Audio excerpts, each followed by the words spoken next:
Hi, everyone. Welcome back to GoLocal Live. I'm GoLocal News editor Kate Nagel. Thanks for kicking off the start to your weekend here on Friday afternoon in downtown Providence. We'd like to welcome my next guest on, GoLocal columnist Robert Whitcomb. Hello, Kate. How are you? I'm doing well. Thank you for joining us today. I want to riff off of what former State Representative Ray Whitcomb was just talking about the presidency, starting off being so excited to have met Bobby Kennedy, dovetailing into what we're seeing currently with President Donald Trump continuously taking former Senator and war hero John McCain to task posthumously. What do you make of this? Well, it's a very bad taste, I think. If we're taking apart Hitler after Hitler's death or something like that.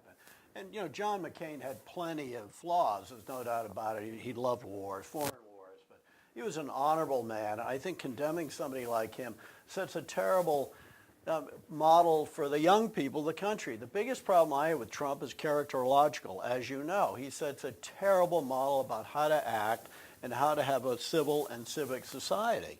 And I think that's what's most troubling about that. And certainly, you know, in demeaning McCain's obviously his patriotism, his bravery, it's pretty repulsive. But, you know, Trump does about 97 repulsive things a day, and I think we're becoming numb. So there is some speculation. Of course, we're waiting to hear. It should be imminent. The findings from Robert Mueller's special investigation. Some speculation that this McCain chatter could be just distraction politics. No, I don't think so. I think Trump actually does hate Mr. McCain because Mr. McCain humiliates him by being paid. You know, by McCain's history of being a patriot, physically brave, and so on. I think it's really a matter of you know, personal animus. I don't think it's a smokescreen for the Mueller report. Okay. And we don't know what's going to be in the Mueller report. The rumor is there'll be a lot of stuff in it. The Republican Attorney General will probably try to suppress some of it. It probably won't get Trump impeached. And if the Democrats are smart, barring really glaring examples of impeachable offenses, which I think already exist, but everyone will ignore. I think that the president won't be impeached, and the big thing what happens next year. Trump could get reelected depending on the economy, even though I will slide in the yield curve inverted today for the first time since 2007, which is one of the strongest indicators of a recession about 6 months down the line. But who knows? I hope that doesn't happen because I live on the stock market, as you know. So let's talk about a topic that I don't believe have had the opportunity to discuss yet, and this, of course, is... What's up with our psychoanalyst? The protracted college admission scandal. Isn't it wonderful? It's the best scandal in a long time. It's got celebrities, it's got snobs, it's all wallowing in money, and it just shows you the squalid state of American culture. Well, stemming from, you just mentioned you're not sure what's going to come of anything from the Mueller investigation. Apart from these people who were involved with this Singer character, if you will, does this change anything besides making people afraid maybe of bribes? No, because the colleges have become big businesses, and the more money that the colleges and universities, including the very rich ones, such as,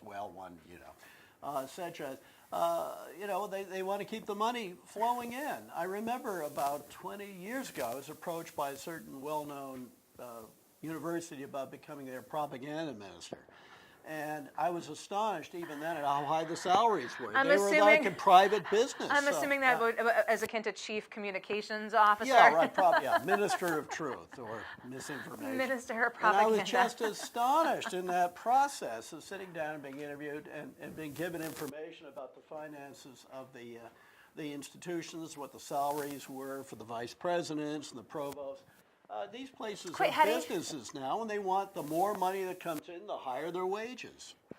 A lot of it's just that. You have to look at these things as businesses. The people run them like businesses. The old time, a calling. James Conant, famous president of Harvard College. He's a great example. Straight back, rectitude, austere. And he saw his mission as famously improving American education. He wouldn't do well now. That's not the mission. The mission is to constantly grow your institution. Well, I think from this scandal, I think the thing that folks are keeping an eye on, especially from the celebrity standpoint, do these people see any jail time? No, I doubt it. Maybe there'll be some fines or something.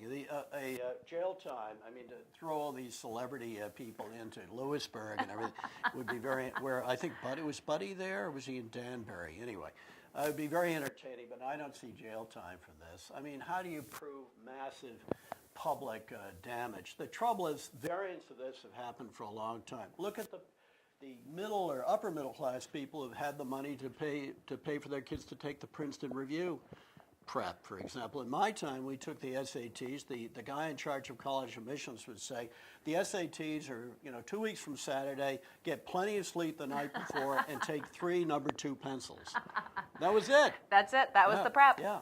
Well, we had an interesting conversation with Darryl West, formerly of very good. He writes well and is good on television. Of the Taubman Center here at Brown, obviously now down at Brookings, relayed his time at Brown having to be called into interviews with VIP students, talk with them, talk about them. Take XYZ celebrity out to dinner. Take them out, write letters back to admissions. And he said this is not what the average applicant gets. So, I mean, that will perpetuate. I mean, that's not going anywhere. That's right. It's not going to go anywhere. legal. The bronze plaque thing, okay, I will promise if you let my little boy or girl in, I will promise either immediately or down the line to build a wing to something. And if you don't mind, please put my name in a bronze plaque in honor of my wealth. So speaking of who might go to jail or who might not, and likely not, with a But you and me may be heading in that direction. with a misdemeanor looming, Bob Kraft, the head of the owner of the New England Patriots. I don't know why he's doing that. Why he's stretching this thing out. Usually in cases like this, you want to sort of move on. So now we're in that interesting quandary of the video. Like, will the video get released? So I'm putting it on my blog, by the way, if you'd like to. The video? Check. But you have to wear the special 3D glasses. I do not want to see this video if it comes out. So he's saying he's not guilty. If he's not guilty, then why not let a video be released? That's right. I guess because he's guilty. That's one possibility. So I think that might be the last, of what we see from a legal vantage point here moving forward. But of course, I just don't know why he's stretching it out, though. Ed Markey gave his donations to a women's trafficking fund, because that's also at the crux of this as well. I mean, that was what this investigation was. Not just trafficking. It's the trafficking. Right. International trafficking. It's not the prostitution, it's the trafficking. Right, absolutely. And these are generally young women, many of them from Asia, who apparently are particularly sought after in that industry. And one of the people that runs one of these strips is a pal of President Trump's. So, I don't think the story is going anywhere anytime soon. Absolutely not. A couple more stories that GoLocal wrote about this week I want to talk about. The state of recycling in Rhode Island, the low participation rate, especially here in the city of Providence, 7%. And then from Rhode Island Resource Recovery, burgeoning expenses and then declining revenues. Is it a point to really rethink recycling as a whole? We have to recycle. Also, there's an international problem. The Chinese used to don't want it. They don't want it anymore. They're now a developed nation. They don't want any of this stuff anymore. And this is so important to get a hold of, especially the plastic, which is killing all this wildlife, these tragic scenes, especially along the coast. Hey, we're on the coast, too. It ends up in the water, and then the fish eat it, and the whales eat it, and the seals eat it. So it's too bad, but the problem that's happening here, it's happening around the country and around the world. We're not alone. No, we don't really have a handle on the recycling problem. I think probably more with plastic than with metal. I think that's the central We'll see moving forward. And then the big story today on GoLocal. The last couple of years, the historic mansion at 150 Lloyd had the big Suboxone Clinic sign outside, right on the cusp of Thayer Street. So right in the middle, almost in the old Pembroke campus. Right, yes. So very dense residential, but bordering on commercial. Neighbors were up in arms that a Suboxone Clinic could potentially go there.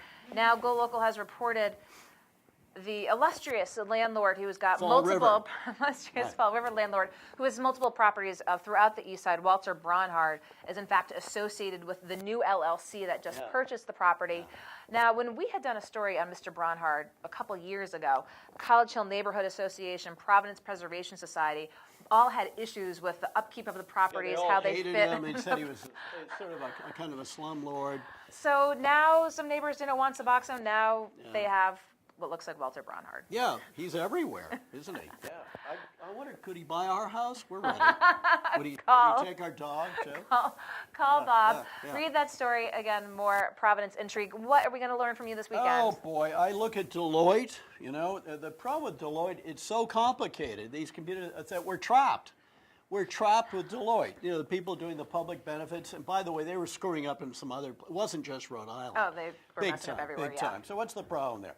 I give a tip of the hat to the governor of Connecticut for keeping a nuclear plant open. We need that energy.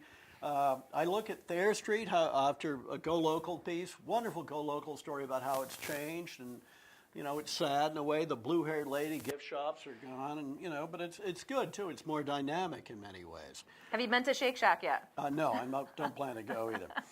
And I should. Getting back to the college thing just briefly, I mentioned U.S. News will report rankings. Terrible. This rush for the highest ranking possible, when you're intrinsically comparing apples and oranges, very corrupting. Okay. That's the core of some anti-ranking. Anti-ranking of any kind, unless I like it, unless I like where my rank is. Did you see that we're the fattest city in New England? Yeah, it's depressing. It's depressing. And what else? And okay, we got health care. A bunch of realistic Democrats have come up with a system that allows continuation of private insurance, heavily regulated, but private health insurance. I think that's the way to go, not Medicare for all, a la Bernie, which would not work. So did you see earlier this week we were able to attend and stream the discussion between Tom Perez and Michael Steele at Brown? Yeah, very The interesting. takeaway from Michael Steele says, with healthcare, he said, what we're going to see is President Trump defending Obamacare. That's right. Great ironies of history. That's right. You can see that on GoLocal. Free syringes for everybody. Can I slide in one other? One more. There's been a bunch of people, mostly Democrats, but some Republicans too, want to start enforcing the antitrust. That's great because especially these huge monopolies in tech and airlines and so on, tremendous pricing power. It reduces innovation. It suppresses, and it also suppresses wages. When you have just a few extremely large company in each sector, the ability to get a higher wage, your ability to get a higher wage if you're working in that sector is much diminished. So bring back Theodore Roosevelt. Okay, let's have some trust busting. Let's trust bust. Well, if you want to read more, be sure to check out GoLocal Prov on Sunday for Robert Whitcomb's weekly column. And we'll catch you back on Monday here in the downtown Providence studio for GoLocal Live. GoLocal CEO Josh Fenton will be back with Business Monday. But of course, in the meantime, find us on Facebook and of course, read Bob Whitcomb on Sunday. I'm GoLocal News.